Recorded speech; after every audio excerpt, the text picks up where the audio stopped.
बुलेटिनची सुरुवात आताच्या सगळ्यात महत्त्वाच्या आणि मोठ्या बातमीने आपण करूयात। अर्थात बातमी माणिकराव कोकाटेंच्या संदर्भातली आहे। कोकाटे यांच्यावर अटकेची टांगती तलवार आहे। अटकेचं वॉरंट जारी करण्यात आलेलं आहे। त्यामुळे आता कोकाटेंना जेल की बेल याचा फैसला पुढच्या काही मिनिटांमध्ये होणार आहे।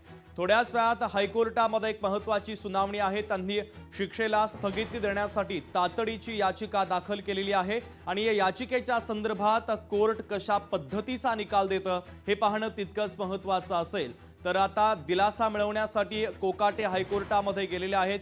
हायकोर्टाचा निकाल नेमका काय आहे यावर आता कोकाटेंचं राजकीय भविष्य आणि भवितव्य ठरणार आहे। आताची सगळ्यात महत्त्वाची आणि मोठी ब्रेकिंग न्यूज आपण पाहतोय। मंत्री माणिकराव कोकाटे यांना कोणत्याही क्षणी अटक होऊ शकते। कोकाटे लीलावती हॉस्पिटलमध्ये दाखल झालेले आहेत। ते ॲडमिट झाल्याची माहिती देखील आता प्राप्त होते आहे। लीलावती रुग्णालयातील 3ऱ्या मजल्यावर त्यांच्यावर उपचार सुरू आहे।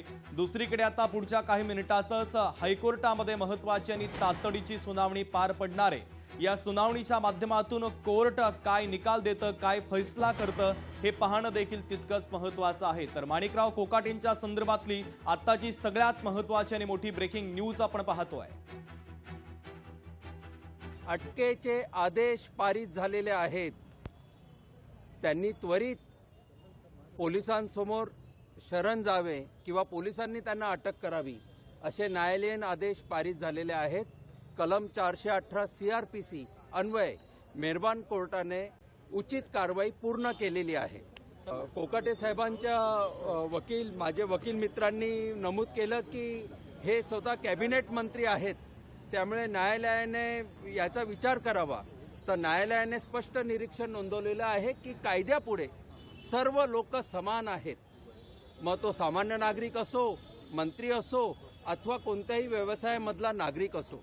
तर एक अतिशय चांगला संदेश समाजाला आज दिला गेलेला आहे। बघा, आता न्यायालयापुढे असं म्हणण्यात आलं की कोकाटे साहेब रुग्णालयात दाखल आहेत, परंतु हे सबमिशन करताना कोणताही कागदोपत्री पुरावा देण्यात आला नाही। यावेळी जर खरंच स्वतः दिघोळे साहेब असते तर त्यांना खूपच समाधान झालं असतं, पण ठीक आहे, देर आहे दुरुस्त आहे। हा राजकीय आरोप आहे असं कोकाटेंकडनं याआधी सांगण्यात आलेलं होतं की माझे त्यांचे राजकीय वैर होते। न्यायालयीन प्रक्रियेनंतर शिक्षा झालेली असल्यामुळे याला कुठेही राजकीय आरोप असं म्हणू शकत नाही। पूर्ण 30 वर्षांच्या लढाईनंतर हा निर्णय आलेला आहे, तर याला कुठल्याही परिस्थितीत राजकीय आरोप कसं म्हणू शकता तुम्ही? ही पूर्ण प्रक्रिया झाल्यानंतर ही शिक्षा झालेली। दोघांच्याही विरोधात शिक्षेचा निर्णय झालेला आहे। कोकाटे आणि त्यांचे बंधू दोघेही कन्व्हिक्टेड आहेत। आम्ही फक्त सरेंडरसाठी वेळ मागितला होता। आता आम्ही हायकोर्टात ऑलरेडी अपील केलेलं आहे। अपील आमचं फाईल झालेलं आहे हायकोर्टामध्ये आणि आता पुढची सगळी लढाई हायकोर्टामध्ये होईल। हायकोर्टामध्ये दाद मागण्याचा आम्हाला अधिकार आहे, प्रत्येकाला जसा अधिकार आहे तसा आम्हाला पण आहे। तर त्या अनुषंगाने या शिक्षेविरुद्ध आम्ही हायकोर्टामध्ये दाद मागितलेली आहे। हां, ते आत्ता आमच्याकडे ते पुरावे नव्हते सबमिट करा। आम्ही वेळ मागितला होता कोर्टाकडे की आम्हाला 1 तासाचा वेळ द्या। तर कोर्टाने सांगितलं की तसा वेळ देता येणार नाही। तर ते पुरावे यायला आत्ताच ॲडमिट झालेले असल्यामुळे पुरावे यायला थोडा वेळ लागतो। याच्यापुढे हायकोर्ट। तर दिलासा मिळवण्यासाठी आता कोकाटे प्रयत्नशील असल्याचं पाहायला मिळतंय। हायकोर्टामध्ये याचिका दाखल करण्यात आलेली आहे। पुढच्या काही मिनिटांमध्ये या याचिकेचा निकाल सुद्धा येण्याची शक्यता आहे। त्यामुळे आता कोकाटेंना जेल की बेल याचा फैसला पुढच्या काही मिनिटांमध्ये होणार आहे। मात्र आपण पाहतोय मंत्री कोकाटेंच्या अडचणी आता वाढलेल्या आहे। 1997चं खरं तर हे संपूर्ण प्रकरण आहे। माणिकराव कोकाटेंवर अटकेची टांगती तलवार आहे, तर अटकेसाठी आता वॉरंट देखील जारी करण्यात आलंय। त्यामुळे आता कोर्टात पुढच्या काही मिनिटांमध्ये महत्त्वाची जी सुनावणी होणार आहे त्या सुनावणीवर आता कोकाटेंचं राजकीय भवितव्य अवलंबून असणार आहे। तर शिक्षेच्या स्थगितीसाठी तातडीनं त्यांनी हायकोर्टामध्ये धाव घेतलेली आहे। हायकोर्टामध्ये या संदर्भातली तातडीची सुनावणी देखील पुढच्या काही मिनिटांमध्ये सुरू होते। हायकोर्ट काय निकाल देते याकडे आता संपूर्ण राजकीय वर्तुळाचं लक्ष लागलेलं आहे। तर दिलासा मिळवण्यासाठी कोकाटे हे आता हायकोर्टामध्ये गेलेले आहेत। मुंबई उच्च न्यायालयामध्ये ॲडव्होकेट अनिकेत निकम माणिकराव कोकाटे यांची केस लढवणार आहेत। त्यांच्या बाजूने ते युक्तिवाद करणार आहे। त्यामुळे कोकाटेंना कोणत्याही क्षणी अटक होऊ शकते। त्यामुळे आता पुढच्या काही मिनिटांमध्ये येणारा कोर्टाचा निकाल हा अत्यंत महत्त्वाचा असेल। वॉरंट जारी झालेला आहे। मंत्री कोकाटेंविरोधात कोकाटेंच्या शिक्षेची माहिती आता मिळण्याची शक्यता देखील वर्तवली जाते आहे। खाली मेसेज द्यावा. माहिती आम्हाला भेटलेली आहे, त्याबाबतचा अधिकची माहिती त्यांच्याकडनं येईलच अधिकृतपणे. परंतु अटकेची तलवार आली आहे म्हणून नाही, तर त्याच्या आधीपासूनच ते त्यांच्या प्रकृतीमध्ये बिघाड झाल्यामुळं ते हॉस्पिटलाइज आहेत. कालही ते उपस्थित राहू शकले नव्हते. एक तरी पहिली गोष्ट आपण लक्षात घेतलं पाहिजे की संविधानाने जर आपल्याला जिल्हा सत्र न्यायालय किंवा तालुका स्तरीय न्यायालयामध्ये न्याय न भेटला तर संविधानाने अधिकार दिलेला आहे की आपण हायकोर्टामध्ये जाऊन दाद मागू शकतो, तुम्ही सुप्रीम कोर्टामध्ये जाऊन दाद मागू शकता.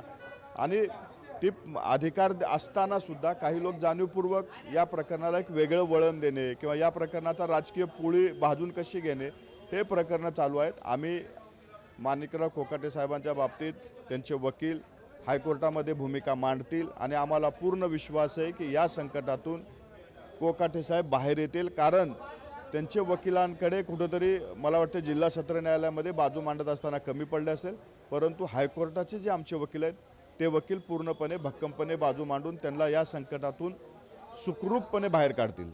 सूरजजी, तुमचं स्वतः कोकाटेंशी बोलणं झालेलं आहे का? ते लीलावती रुग्णालयामध्ये दाखल होतात, तुम्ही त्यांच्याशी संपर्क केलेला आहे का? काय अधिकची माहिती मिळते? माझं कोकाटे साहेबांशी बोलणं झालेलं नाही.